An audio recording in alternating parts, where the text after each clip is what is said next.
Modern Direct Seller. Welcome to another Make Money Monday. I am so happy you're joining us here today. I know for some, they're off work today, celebrating President's Day here in the US. I also think it's Family Day in Canada. I don't know much about Family Day. I think I'm going to need some more information about that. So, no matter where you are, we are so happy you're here. Even if you're catching the replay, I know sometimes when we have a little bit of, our schedule looks a little bit different, it creates that space we need to get some of the stuff done that we're working on. So I know that that's the case over here today. Our kids are finishing up a 4-day weekend. They had Friday off and they have today off, and one's at baseball practice. The other one's getting ready to go to a birthday party. So it sort of feels like a Saturday, but it's Monday and we're here. So we're rolling with it. But today we're going to talk a little bit about how to follow up to grow your sales. And I always kind of joke that follow up, I know, is not our favorite F word. I don't know any direct seller that's like, oh, I just love following up. Follow up is like my sweet spot.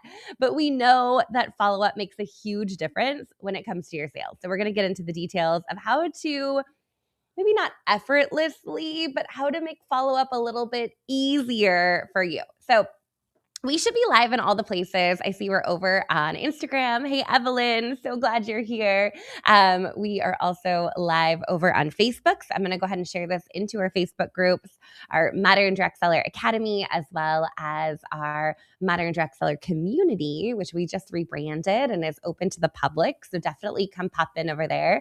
I see Robin's here. Welcome, welcome. As you're popping in, say hello. Let us know what your direct sales business is. I see we have Pampered Chef in the house. I see Anna in. Good to see you guys. Really, really happy you're here.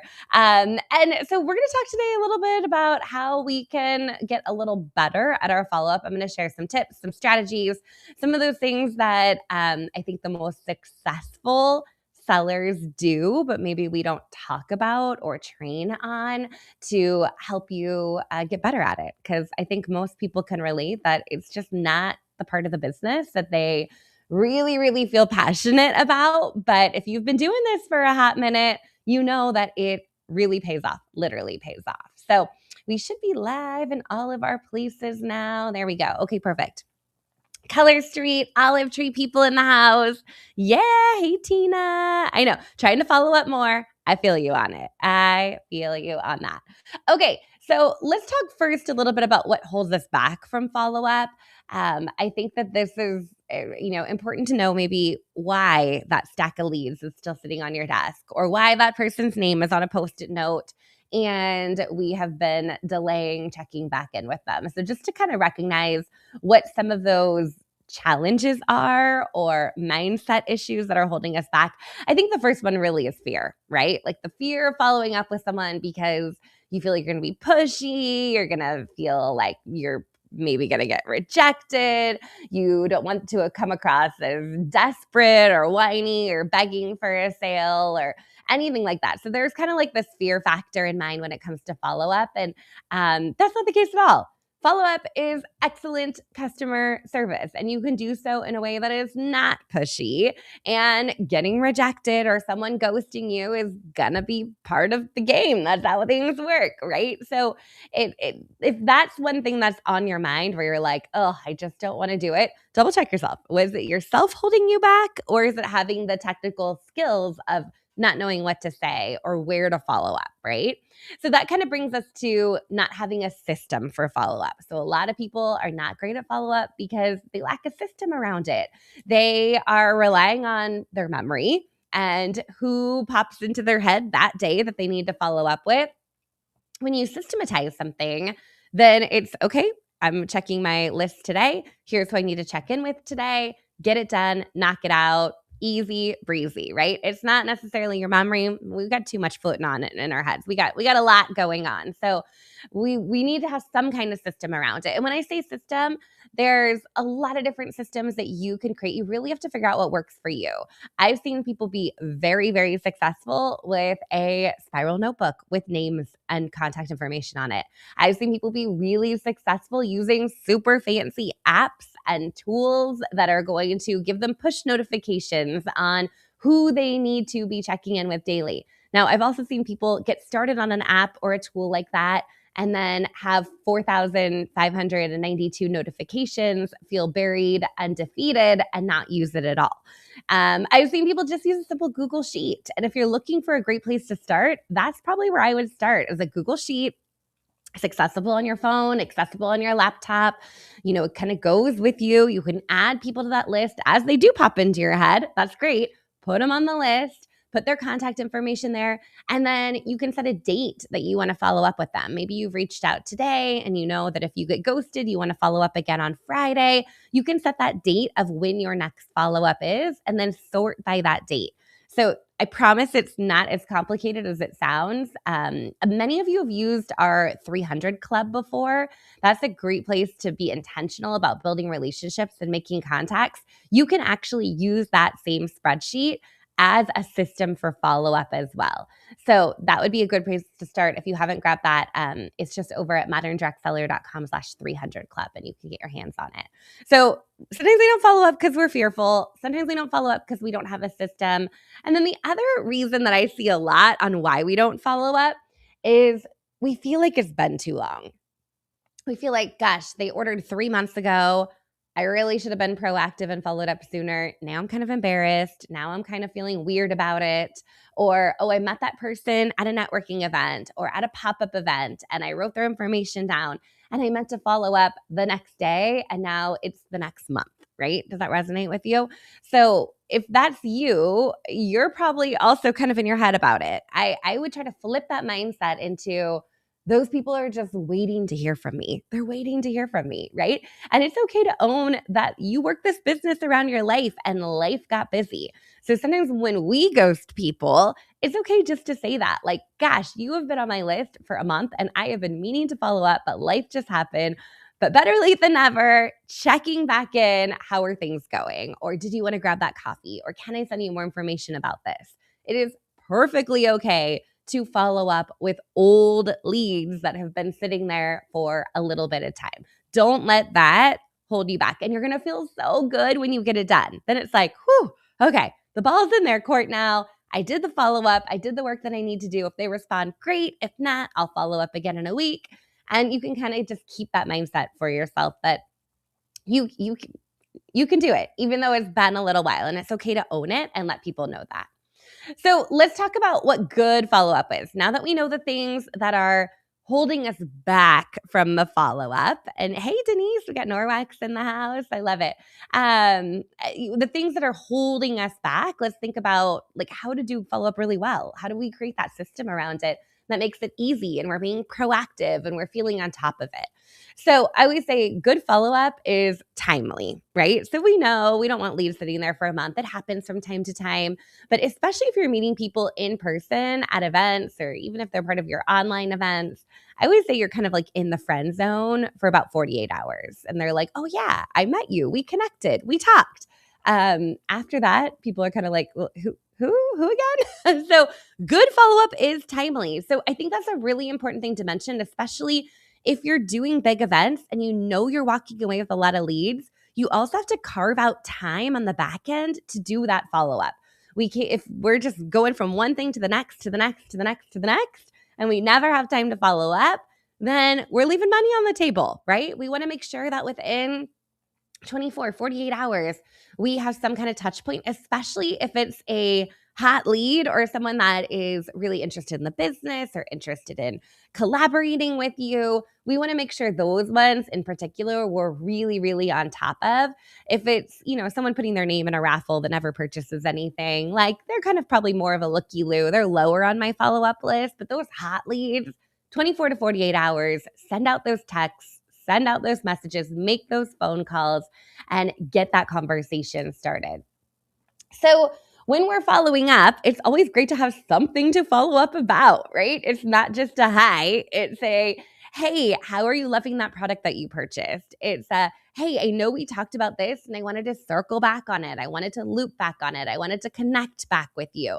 Hey, I was thinking of you because this was just released. Our company just dropped a brand new product and I think you would love it. Or, hey, I'm hosting an event and I would love to invite you to it. So all of those are great excuses for follow-up that is really value-driven, where somebody's going to feel on the receiving end of like, wow, they thought of me. Wow, they're checking back on, something I purchased, what great customer service, or wow, we did connect on that and they remembered that. So of course, keeping it personal is going to be important. Keeping it timely is important. And then having some kind of excuse beyond the just like, hey, hello, it's me. I'm the girl that sells the thing is going to be really important, right? So we want to make sure that we are working that in to our conversation. The more personal you can be, the better, right? If you know that they were shopping with their daughter, hey, how's your daughter? Do you guys have fun at that event? If you can mention the event name, if you can mention the person that introduced you, if you can mention something funny or something that came up from the conversation that you had that day, that's just going to solidify that connection a bit more. And when we're thinking about follow-up, I would say text is probably the most common. If you're using a tool like Project Broadcast, that makes it really, really easy breezy because you can send the same type of text out to all the people that you met that day or all the people that attended that event. But you can also use it to send one-off texts as well to open up a conversation. I just did a whole bunch of follow-up last week, and some conversations I was able to just send something real quick. Others, after we kind of got in a back and forth, I was like, do you want to just grab coffee and talk that over, right? So this might be an opportunity to invite them to something bigger, to have a deeper conversation, depending upon the nature of what you're following up on. The other thing that I love in terms of a follow-up tool and strategy is using voice memos. Voice memos, people hear your voice. They hear that you're sincere. That is meaningful. Sometimes even if we craft a really, really great text, it can come across as like a little canned or a little generic. So being able to craft things in a way that is personal and in your own voice is powerful. It also is a lot harder for the person on the receiving end to ignore, right? So if you're sending a voice message, they're going to be curious on what you had to say. They're going to push the play button to listen to it, and it's more likely they're going to respond back. Just like any follow-up message, I would say end in a question so it prompts a response. But if you could put it into your own voice, that is going to be super, super powerful. People are going to love it. So you're in the relationship marketing business. So just a reminder that follow-up is part of the process. It's part of building relationships, is connecting to people, and also just a little reality check that you're going to get ghosted from time to time. That is going to happen. And it's okay to follow up a second time to be like, hey, I know things get lost in the shuffle. Wanted to check back in on that. Or, hey, it popped into my head today that we never finished our conversation. Have you thought more about this or that?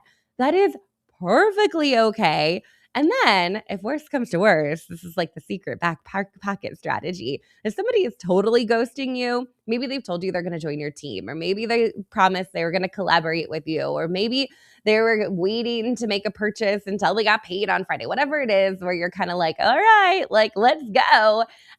You can always start engaging with them on social.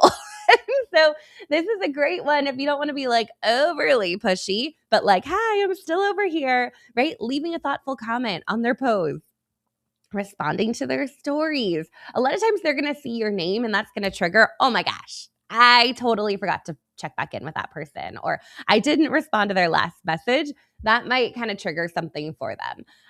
The last thing I'll say is, how much follow-up is too much follow-up? This is a question that comes up a bunch. People are always like, I followed up 3 times. Is that like too much? Are we done? Are we done? When do I stop following up? So I think, you got to be smart about this one. Obviously, you don't want to be pestering people or sending a message every single day. But, if somebody's like, no, I'm not interested. Okay, hard no. We're going to just remove them from the list. That's fine. We don't need to follow up with them again. But if someone's just kind of ignoring you or kind of giving you like a little bit of an answer here and there, I would continue building the relationship with them. So that might be responding on a personal note. That might be just connecting with them. It might not be like a sales message like, hey, buy this thing. Hey, this is on sale. Just genuine building relationship messages. I'd space it out. I wouldn't do it every single day because that gets a little bit weird, right? But I really believe that you can continue following up in a really thoughtful way. Maybe it's not something you're sending out every week. Maybe it's every couple weeks. You check back in with that person and stay on their radar. So with that said, that was a whole lot to be said on follow-up. I hope you took away a little tidbit here or there on that follow-up strategy. Really, this is where the gold is in your business. This is so, so important.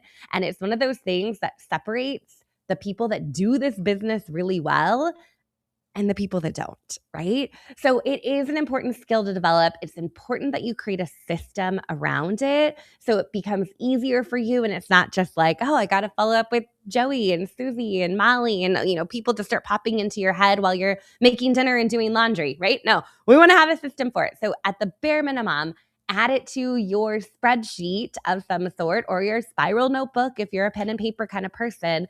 Again, you can grab that download, moderndirectseller.com/300club. It's a great one. There's a printable, and then there's also a Google sheet where you can sort it, and it's real pretty too. It's a very pretty document. So feel free to grab that template to help you with your follow-up strategies. Of course, if you're using a tool like Oh My High, we have built-in follow-up inside the CRM with words to say and emails that you can send out. With the integration with Project Broadcast, you could also set up drip campaigns with Project Broadcast to automate some of your text and email follow-up. I still believe that if you're able to do it on a personal level, one-to-one, you're going to see better results. But consider email and text kind of your fallback plan when life happens and things get busy. So you're not sitting with that stack of leads on your desk or a million Post-it notes on who to follow up with. You at least have the email and text working for you in the background. Now, last thing before I wrap up, Party Like It's 2026 is still going strong. So come hang out with us inside the Academy. People are seeing incredible results, you guys. Like my mind is blown every day. I get the survey responses as people are testing these strategies. We're seeing like $1,100 text parties. We're seeing new referrals, new collabs, like just really, really powerful results. So if you're looking to freshen up your business and you know what has not been working for you, is no longer serving you, come hang out with us. We would love to see you inside the Academy. There is a coupon code so you can sneak in for just $15. We would love to see you there. So whatever you're doing today, I hope you have an amazing day, cheering you on, and I look forward to seeing you